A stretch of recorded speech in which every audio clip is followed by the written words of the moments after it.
Second chapter is electrostatic potential and capacitance. Okay, in this part we'll study about, this is the first part of this chapter, in which we'll study about potential and potential difference, then potential due to a point charge, then due to a charged spherical shell. Also we'll find out the expression of potential due to an electric dipole. Then equipotential surface and its properties we'll study. Then the potential energy between the point charges. So these are the topics which we are going to study in this particular part, that is in this chapter, part 1. This is the part 1. So let's start with the first topic, potential. Electrostatic potential. Here we are studying about electrostatic potential. Okay, electrostatic potential is defined as the amount of work done in bringing a unit positive charge from infinity to a point in the electric field.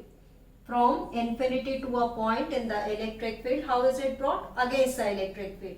So from infinity to a point in the electric field, a unit positive charge is brought. This work done per unit positive charge, we call it as electrostatic potential, and it is represented by V. So it is the work done in bringing a unit positive charge from infinity to a point in the electric field. So the formula for the potential is work done per unit charge, which is also equal to the negative of line integral of the electric field, that is E dot dl. It is the integration of E dot dl, negative of line integral of the electric field, and the charge has to be brought from infinity to a point in the electric field. Let it is brought from infinity to a point P, and this point P is at a distance R. So work done per unit charge, or it is the negative of line integral of the electric field. This we call it as electrostatic potential. Okay, now as it is the dot product of E and dl, so it is a scalar quantity because it is the scalar product. Dot product is a scalar quantity. Dot product is a scalar product, so it is a scalar quantity, and its unit is, SI unit is, from the formula you see that joule per coulomb. SI unit is joule per coulomb, which is taken as volt. So the SI unit of potential is volt. Okay, so potential, work done per unit charge, which is the negative of line integral of the electric field. Now the potential difference is defined as work done in moving a unit positive charge from one point to another, from one point to the other against the electric field. So let 2 points are there, A and B, both lying on the electric field. So the potential difference between these 2 points is the work done in moving a unit positive charge from A to B, that is work done per unit charge, but here both the points are lying in the electric field. So how we define potential difference?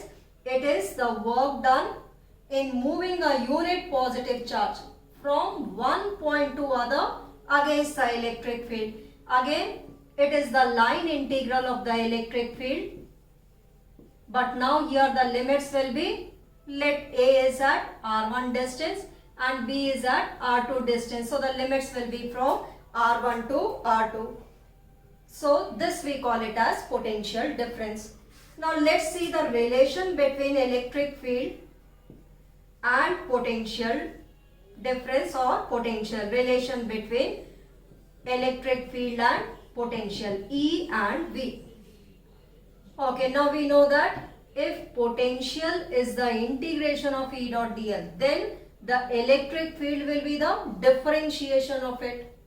So the electric field is equal to the differentiation of potential or the change in potential with the distance, which we call it as potential gradient.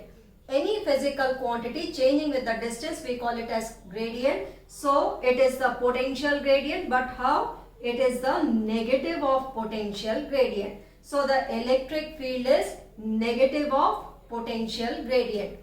That is the change in potential with the distance. This you can write it as dl, dr, anything. So E is equal to minus dV by dl. That is the electric field is the negative of potential gradient. Okay, from here we get another unit of electric field.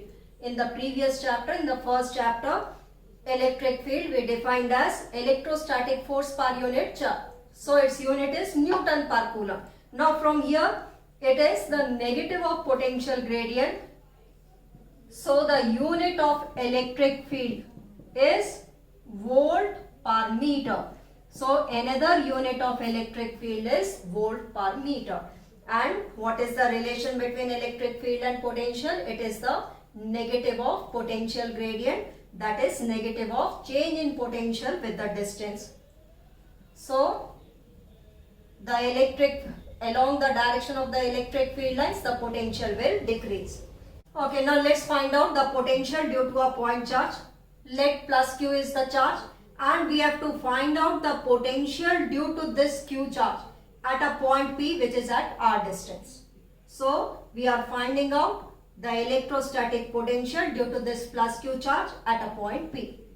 Now let us consider a point A where a test charge is placed. I'll let you know why this test charge we have brought it here.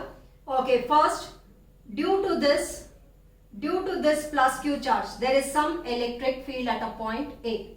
And that electric field we know is equal to 1 upon 4 pi epsilon naught q by x square. Why? Because let this distance is x, O to A distance is x. So the electric field is equal to 1 upon 4 pi epsilon naught q by x square. Now a test charge q naught is moved against the electric field. Okay, is moved against the electric field. Why? Because the direction of the electric field due to this charge is along OA. Due to a positive charge, we know that the electric field points away. Now, a test charge Q naught is brought at point A and is moved against the electric field.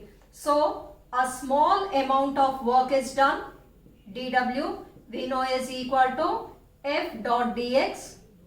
Now Q naught charge is placed in electric field, so it experiences a force which is given as Q naught into E.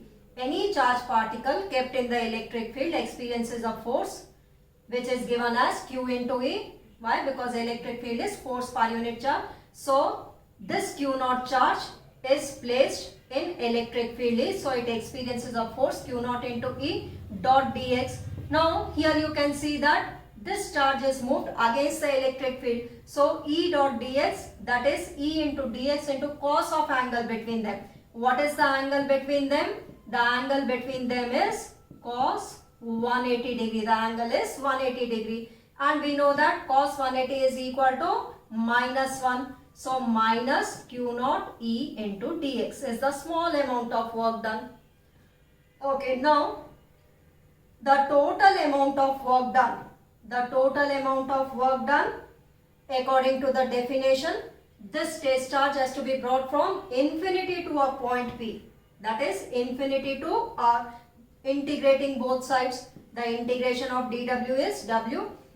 Here integration of minus Q naught E into dx minus Q naught. Here substitute this E. E is equal to 1 upon 4 pi epsilon naught q upon x square into dx. Okay, this minus q naught we have taken it outside. Okay, now what will be the limits? The charge has to be brought from infinity to a point P which is at r distance. So the limits of infinity from infinity to r. Taking this 1 upon 4 pi epsilon naught outside. 1 upon 4 pi epsilon naught q into q naught outside. Now inside the integration 1 upon x square. 1 upon x square can be written as x raised to the power minus 2 into dx. And we know that integration of x raised to the power n dx is x raised to the power n plus 1 upon n plus 1. So it is equal to minus 1 upon 4 pi epsilon naught q into q naught x raised to the power minus 2 plus 1, that is x raised to the power minus 1 upon minus 2 plus 1, which is minus 1. This minus into minus, it becomes plus, and hence the work done is equal to q naught upon x in the limits infinity to r. So when you put the limit infinity to r, the upper limit minus the lower limit, 1 upon 4 pi epsilon naught q into q naught, 1 upon r minus 1 by infinity, and 1 by infinity is 0. So this is equal to 1 upon 4 pi epsilon naught q into q naught upon r. Why? We have put the limits 1 upon r minus 1 by infinity, and 1 by infinity is 0. So the work done is equal to this much, 1 upon 4 pi epsilon naught q into q naught upon r. Now the potential is defined as we know, the potential is given as work done per unit test charge. Potential is work done per unit test charge. So this work done per unit test charge, q naught and q naught cancels out, and what do you get? 1 upon 4 pi epsilon naught q by r is the potential due to a single point charge. Due to a point charge, the expression of the potential is 1 upon 4 pi epsilon naught q by r, whereas the electric field is 1 upon 4 pi epsilon naught q by r square. Now the potential is a scalar quantity. No direction has to be mentioned. Okay, if q is positive, the potential will be positive. If the charge is negative, the potential will be negative. Okay, this will plot E and V versus R. Electric field due to a point charge q by r square. Potential is given by 1 upon 4 pi epsilon naught q by r. So E is inversely proportional to r square and V is inversely proportional to r. So let's plot the graph of E or E and V taken along the y-axis with r. Okay, now here V is inversely proportional to r. Okay, if we have to draw separately, we draw a curved line. But on the same graph we are plotting. So this graph is representing V is inversely proportional to r, and let's draw with the red pen.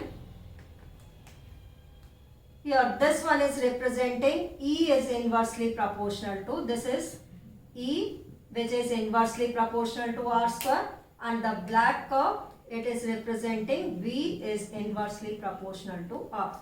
So these are the graphs of the electric field and the potential with the distance r. Potential due to group of charges, due to group of point charges. Let Q1, a number of charges are there, Qn are at R1, R2, Rn respectively. So as potential is a scalar quantity, so the total potential will be the potential due to Q1 charge plus Q2 charge and so on. If the charge is positive, the potential will be positive. If the charge is negative, the potential will be negative. So it will be equal to 1 upon 4 pi epsilon naught, you can take outside the bracket, Q1 upon R1 plus Q2 upon R2 and so on, Qn upon Rn. So this is the potential if there are a number of point charges Q1, Q2, Qn at R1, R2, R3, Rn distances respectively. Okay, this can be written as 1 upon 4 pi epsilon naught summation of I is equal to 1 to n Qi upon Ri, or you can write it like this. This is the potential due to a group of point charges. Now next we'll find out the potential due to a charged spherical shell. Okay, potential due to a charged spherical shell. Okay, in the previous chapter, using the Gauss law, we had found out the electric field due to a charged spherical shell, and it was seen that it appears as if the whole charge is concentrated at the center of the sphere. So potential due to charged spherical shell.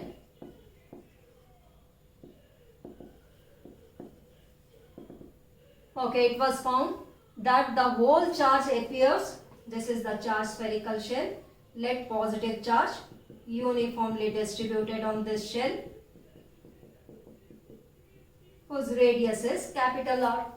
Okay, due to this charged spherical shell, when we found out the electric field due to Gauss law, it appears as if the whole charge is concentrated at the center of the sphere.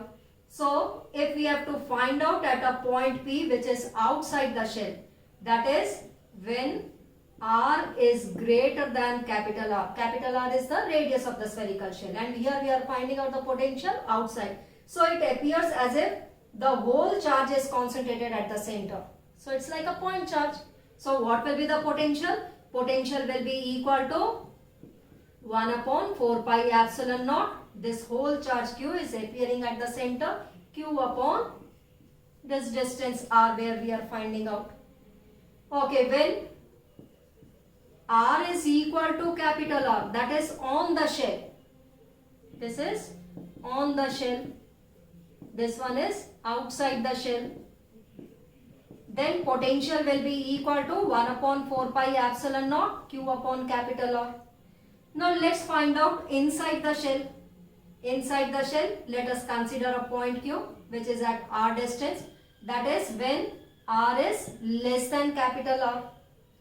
Okay, now we know that the relation between electric field and potential is the electric field is negative of potential gradient.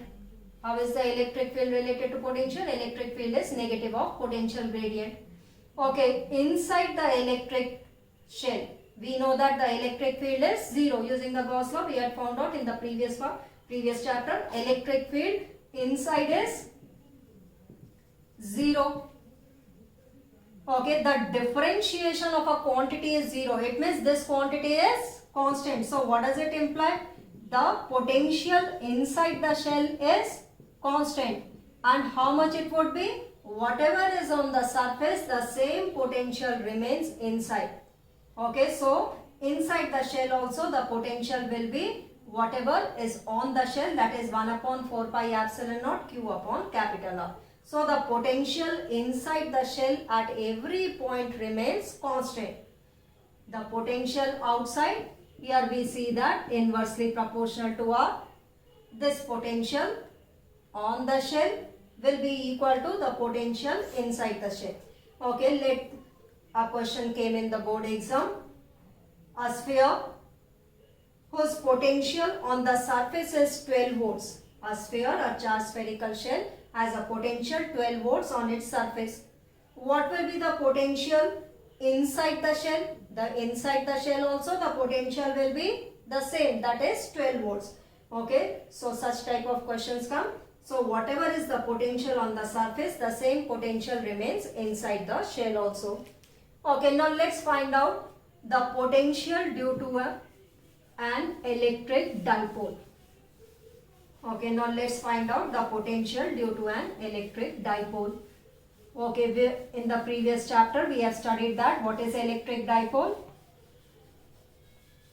Two equal and opposite charges separated by a small distance constitutes an electric dipole, and the strength of the dipole is measured by dipole moment, which is the product of the charge and the dipole length. So potential due to an electric dipole. Let's draw the dipole. Minus Q and plus Q charges separated by small distance. Let us take 2a distance. This is an electric dipole. Okay, now here we'll find out the potential at any arbitrary point P. Let P is the arbitrary point where we have to find out the potential. Then in a special case we'll find on its axial line, on the equatorial line. First we'll find out at any arbitrary point. Let the center of the dipole to this point P is at r distance, that is OP distance is equal to r. Let OP is equal to r distance. Okay, this negative charge which is at a point A, it is at r1 distance, and the plus q charge is at r2 distance. Plus q charge is at r2 distance, which is at a plus q is at point B. So BP distance is r2 and AP distance is r1. The center of the dipole to this point is at r distance, OP is equal to r. So now let's find out the potential due to this dipole at a point P, which is at r distance from the center of the dipole. Okay, we know that potential is a scalar quantity, so it will be the potential due to minus q charge plus the potential due to plus q charge. Now what is the potential due to minus q charge? 1 upon 4 pi epsilon naught. Due to a point charge, we know that the potential is kq by r. So 1 upon 4 pi epsilon naught minus q upon, what is the distance? r1, plus 1 upon 4 pi epsilon naught plus q upon r2. Taking this q upon 4 pi epsilon naught outside, we get 1 upon r2 minus 1 upon r1 inside the bracket. So this is the potential. Okay, now we have to find out this r1 and r2 distances in terms of r. So r1, r2, this expression is absolutely correct, but here we have to find out r1 and r2 in terms of r. So we'll find out r1 and r2 and we'll substitute in this equation. Okay, now let's see this triangle OAP. This point is A. In triangle OAP, here we extend this line and we draw a perpendicular. Let this perpendicular is AE. We draw a perpendicular, so this angle is of 90 degree. Okay, now triangle AEP is a right angle triangle. Can you see here?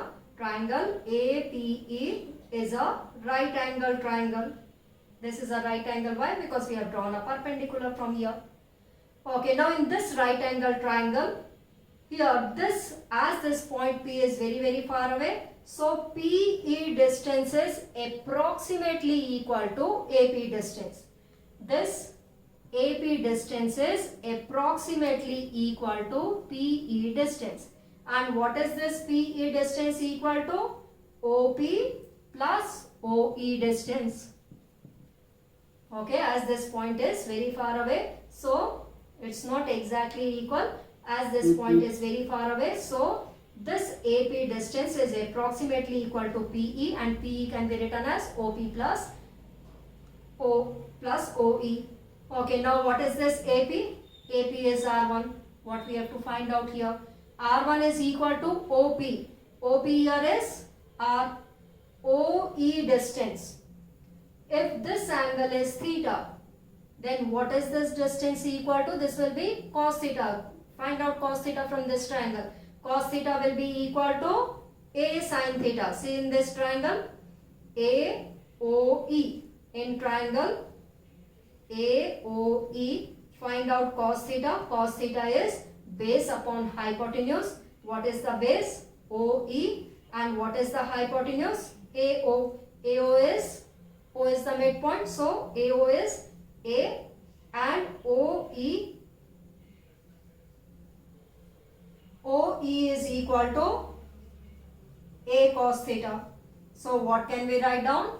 OE is equal to A cos theta. Similarly, this R1 we got. Now we'll find out R2 also. Now from here we draw one perpendicular meeting at a point. Let this point is D. Again PDB. PDB is a right angle triangle. Okay, now in this right angle triangle, this R2 is approximately equal to DP distance. Here BP is approximately equal to which distance? DP distance. and DP distance can be written as OP minus OD. How can it be written? OP minus OD. OP is equal to, so this BP distance R2 which we have to find out is equal to OP R. OD is, if this angle is theta, this angle is also equal to theta, and OD is again equal to A cos theta. So here this distance OD and OE both will be equal, both are equal to A cos theta. So R1 can be written as R plus A cos theta, R2 can be written as R minus A cos theta. So substituting R1 and R2 in equation number 1, we'll get the potential due to an electric dipole. So the potential due to an electric dipole is 1 upon 4 pi epsilon naught Q 1 upon R2, that is 1 upon R minus A cos theta minus of R plus A cos theta. What is R1 equal to? R1 is R plus A cos theta. So this is the potential. Take the LCM and simplify it. Okay, what is the LCM of it? The LCM is R square minus A square cos square theta. So the potential is 1 upon 4 pi epsilon naught Q. Take the LCM, R square minus A square cos square theta. Here R plus A cos theta minus of R minus A cos theta. So R and R cancels out. What do we get? We get it as 2A cos theta. Simplify it. What do you get? 2A cos theta. Now Q into 2A. Q into 2A we know is dipole moment. So the potential is equal to 1 upon 4 pi epsilon naught P cos theta upon R square minus A square cos square theta is the potential due to an electric dipole at any arbitrary point P at R distance. What is this R distance? From the center of the dipole to that point P. Now let us consider the case, that is, we'll find out on the axial line. We'll find out the potential on the axial line. What will be theta on the axial line? Let's draw the figure and see how much is the angle theta when P point lies on the axial line. This is minus Q charge plus Q charge. Now P point is lying on the axial line. So what is theta here equal to? Theta will be equal to 0 degree. So substituting, theta is equal to 0. What do we get? 1 upon 4 pi epsilon naught P cos 0 degree. Cos 0 is equal to, we know is equal to 1 upon R square minus A square. Again cos 0 is equal to 1. So this is the potential due to a electric dipole on the axial line. What is this distance R? OP distance is equal to R. Okay, now for a short dipole. For a short dipole, that is A is much less than R. The dipole length 2m is much less than R. Then the potential will be equal to 1 upon 4 pi epsilon naught P upon R square. So this is the potential for a short dipole on its axial line. This is the for the axial line. Okay, electric field we have found out on the axial line for a short dipole. The electric field is inversely proportional to R cube, but the potential is inversely proportional to R square. Now let's see on the equatorial line. Equatorial line, the perpendicular bisector line. This is minus Q charge plus Q charge. This is the equatorial line. What is theta here equal to? Theta will be equal to 90 degree, and we know that cos 90 is equal to 0. So what is the potential on the equatorial line at any point? At any point on the equatorial line, the potential is 0. Okay, so there is, the potential does not exist on the equatorial line, but the electric field exists on the equatorial line. So the potential on the equatorial line is 0. Whereas on the axial line, this is the expression, but for a short dipole it will be equal to 1 upon 4 pi epsilon naught P by R square. Okay, now the next topic is equipotential surface. Equipotential surface. The name itself is suggesting equal potential surface. That is a surface drawn in the electric field. A surface is drawn in the electric field such that the potential remains constant at every point on that surface. The potential is constant on that surface. Such a surface which is drawn in the electric field is called as the equipotential surface. So, equipotential surface is the surface on which the potential remains constant at every point. At every point on that surface, the potential is constant. Such a surface we call it as equipotential surface.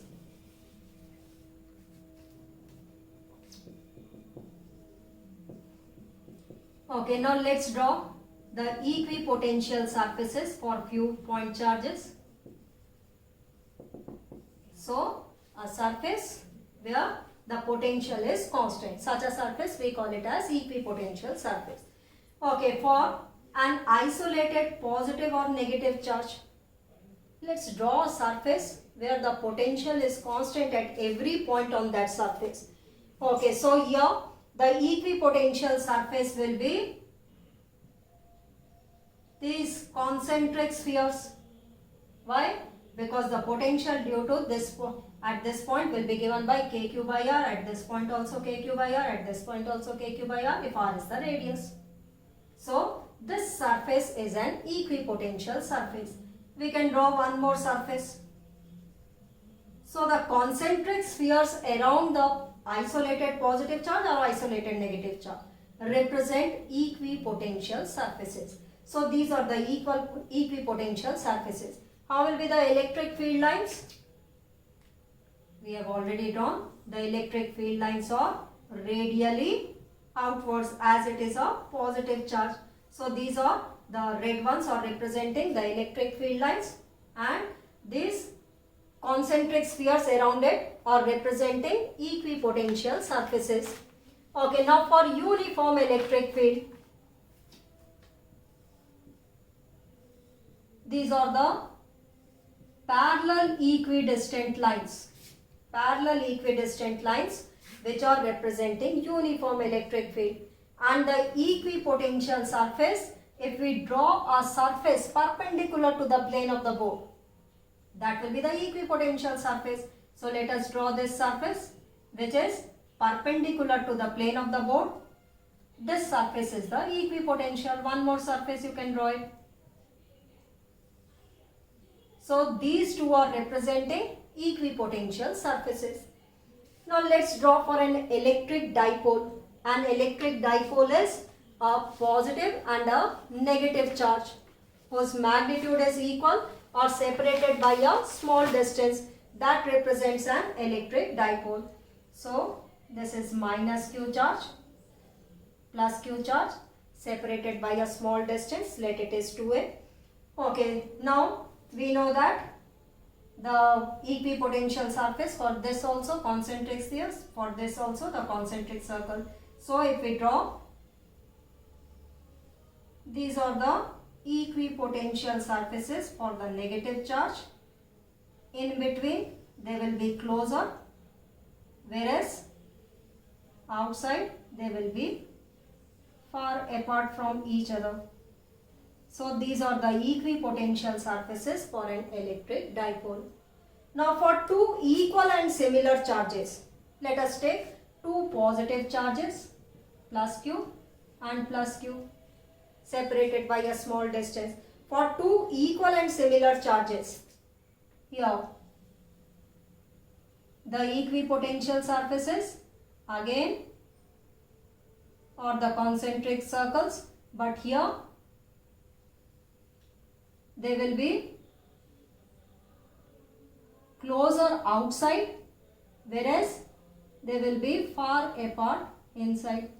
So this is representing the equipotential surface for two similar charges. Now let's study some properties of equipotential surfaces. The first property is no work is done in moving a charge on an equipotential surface. If a charge is moved on an equipotential surface, the work done is zero. No work is, so the first property is no work is done in moving a charge on an equipotential surface. Work done is zero when a charge is moved on equipotential surface. Now why is it zero? Because both the points are lying on the equipotential surface. Equipotential surface means where the potential is same. Let us consider 2 points A and B. The potential is same, that is VA is equal to VB, and we know that the potential difference VA minus VB is equal to work done in moving from AB to this charge Q. If Q charge is moved from A to B, then the potential difference is this much. So what is the potential difference in moving from A to B? Both are on the same surface at equal potential, as VA is equal to VB. So VA minus VB is equal to 0. That is, the work done in moving from A to B is 0. So no work is done in moving the charge on an equipotential surface. Now the second property is equipotential surfaces are perpendicular to the electric field lines. Equipotential surfaces are perpendicular to the electric field lines. As you can see in the figure also, if we draw the equipotential surface and the electric field lines for an isolated charge, let this is plus Q charge. These are the electric field lines, and these are representing the equipotential surfaces. So the electric field lines and the equipotential surfaces are perpendicular to each other. Why?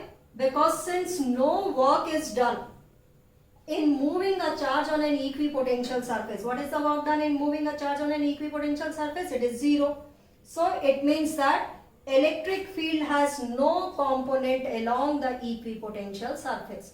So there is no component of the electric field along the equipotential surface. Why?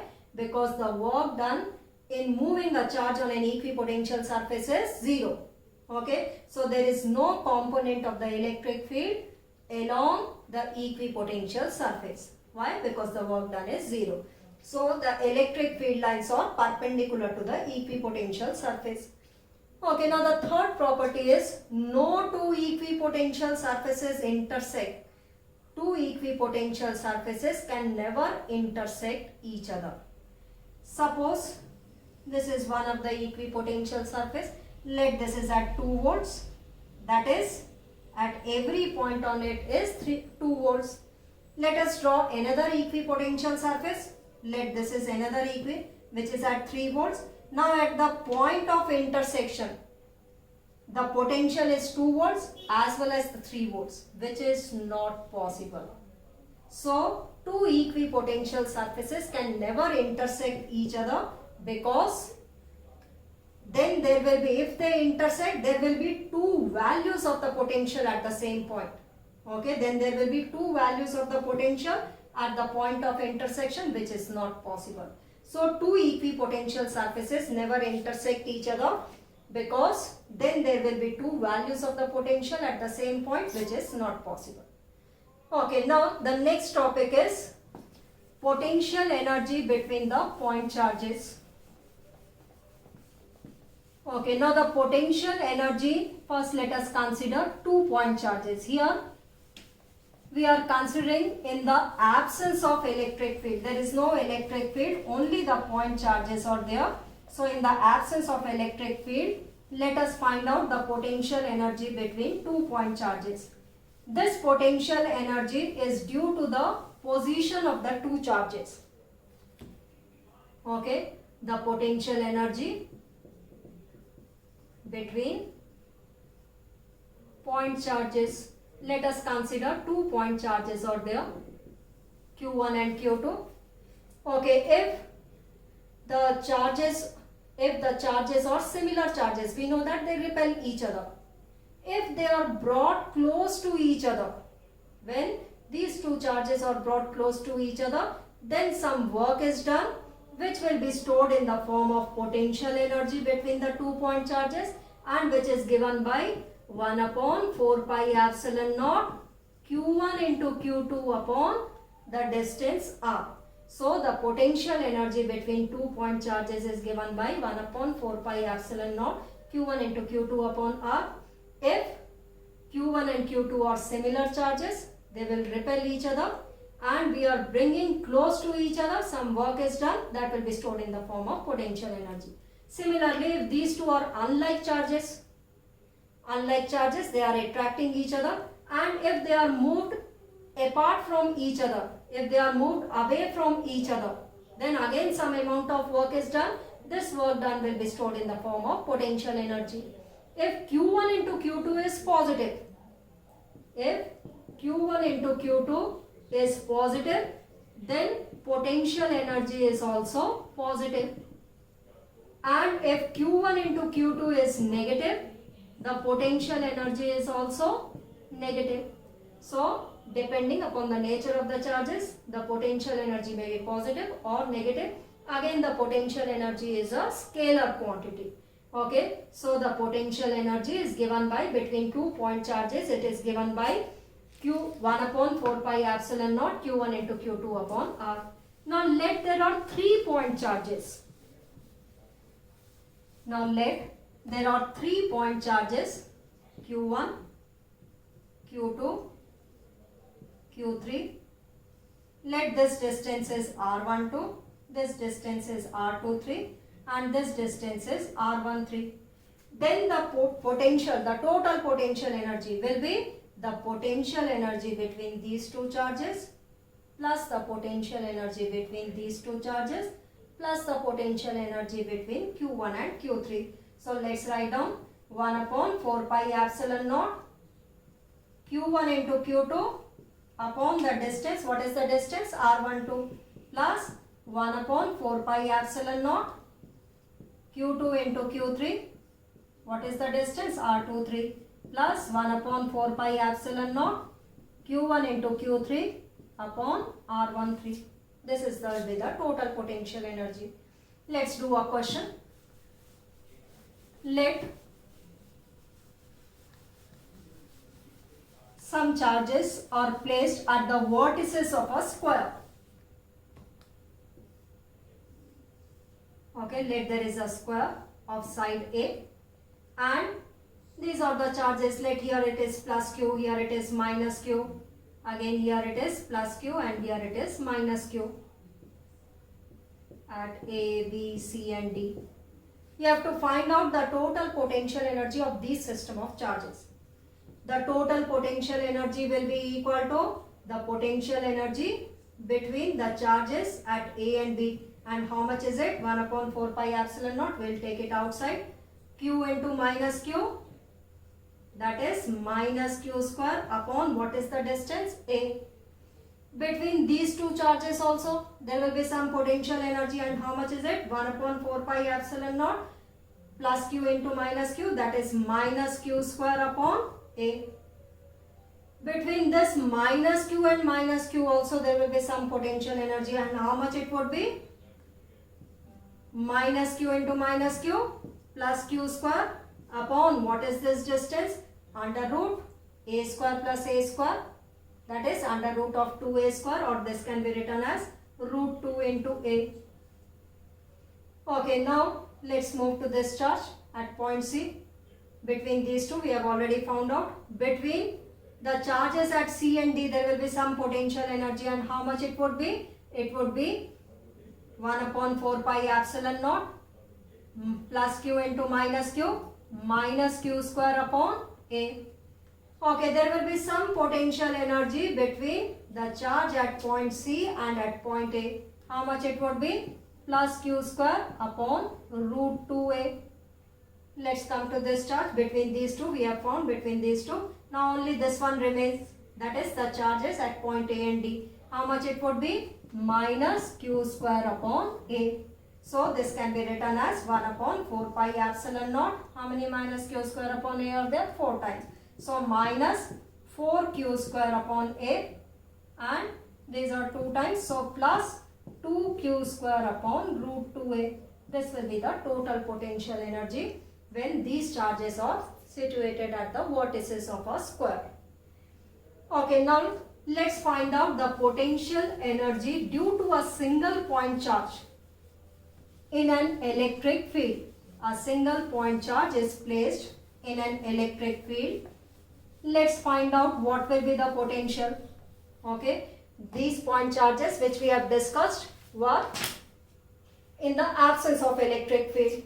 Okay, now we know that potential energy due to a point charge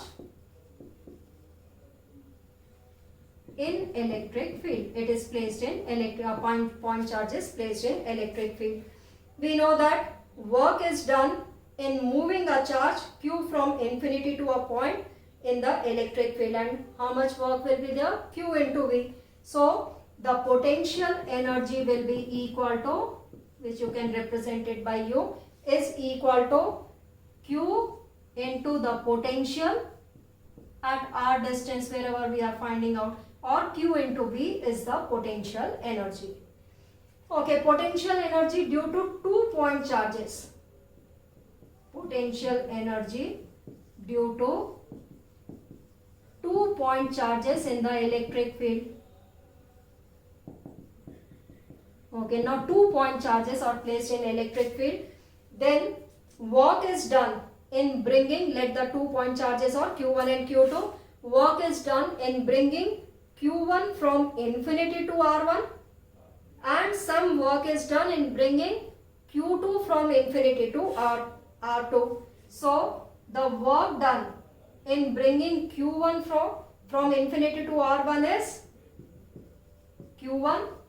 Let at R1 distance it is brought, and work done in bringing Q2 from infinity to R2 distance is equal to the potential at R2 distance.